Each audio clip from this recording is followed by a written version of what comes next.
All right, so what's going on, guys?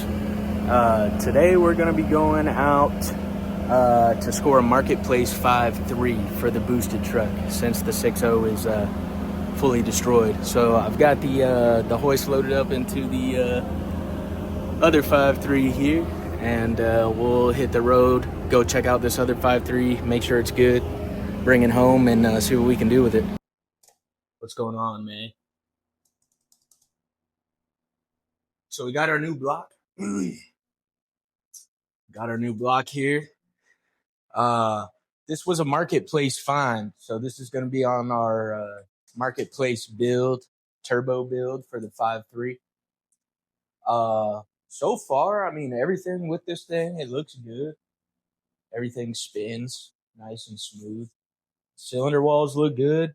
Um, Minor spot right here. I'll show you guys in a second. Minor spot on cylinder one. But everything looks good. So we got an LM7. It was a full, it's not a short block, it was a long block. It was pulled out of a running truck. Running truck. Haven't opened up the bottom end. We'll see the oil. The oil was pretty dark, man. It had a lot of. It looked like metal shavings. I don't know. It could be cam bearing material. Uh, I mean, definitely some piston material. The ring land's busted off in here. So, like I said, I'll show you guys in a second. Uh, but yeah, man, we're gonna do a build video on this. We're gonna, disassemble it on film. Uh, take it all apart. Make sure that it's good. We'll do the same thing. Take it over to a machine shop, and yeah, you know, the whole 9 yards. We'll get it a full refresh and build it up for boost. So that way we're not blowing up another engine. I would have liked to have found another 6 liter, but I mean, they're hard. They're harder to come by. I mean, they're easy to come by, but they're harder to come by, if you know what I mean. Uh, Especially, I mean, they're more expensive. Usually they're assembled short blocks or refresh, short blocks that somebody's trying to sell.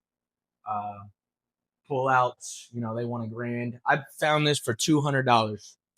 $200. I took a screenshot of the listing and I'll put it up in the intro of the video as well. So, I mean, $200.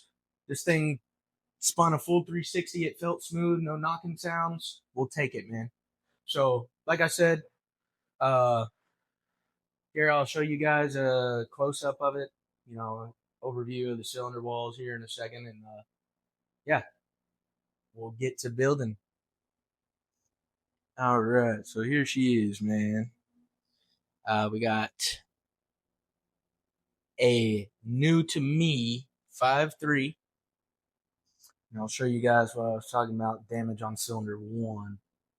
Let's see if I can spin it over here by hand. There we go. Yeah, so the ring land on that one busted.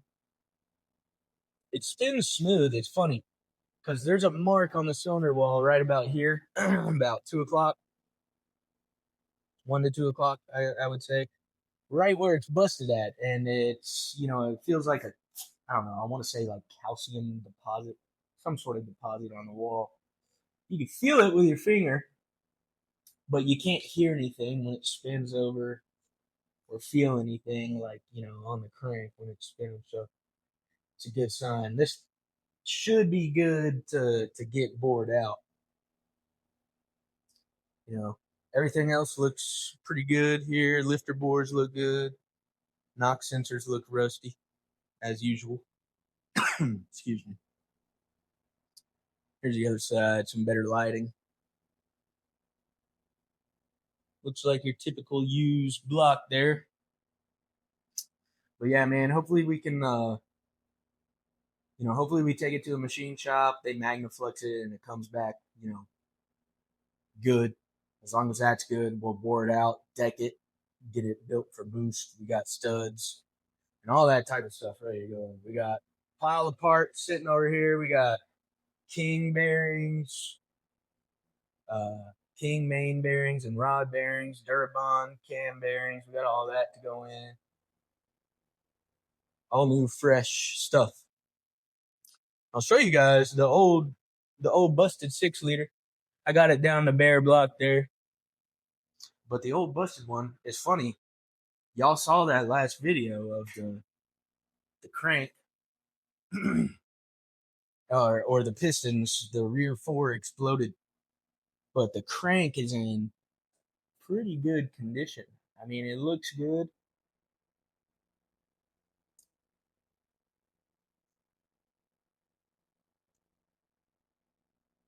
Nothing looks like overheated, spun bearing, warped, bent, nothing out of place with all that metal that was banging around in there. So maybe the reluctor, I don't know if it got knocked, moved. I'm pretty sure these things, I don't know if these are, tack welded in there, welded on or pressed in. So it could have been, bumped it and moved. You never know. The cam is in good condition.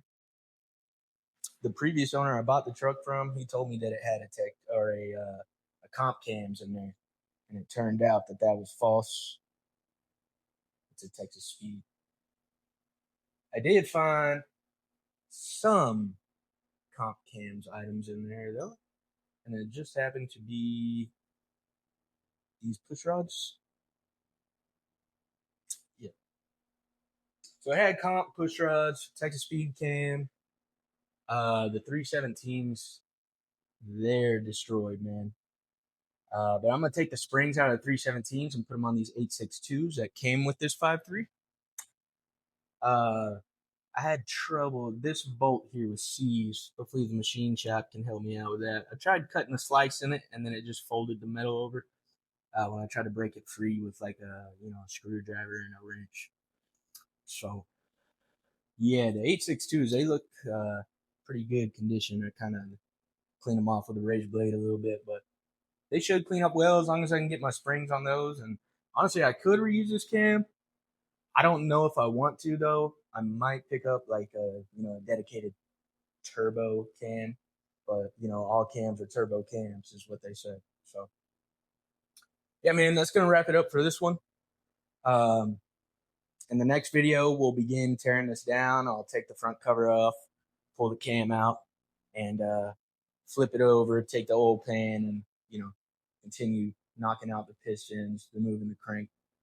And yeah, as long as everything looks good down there and like it's good to go to a machine shop, that'll be the next video. So yeah, man, you guys stay tuned and take it easy.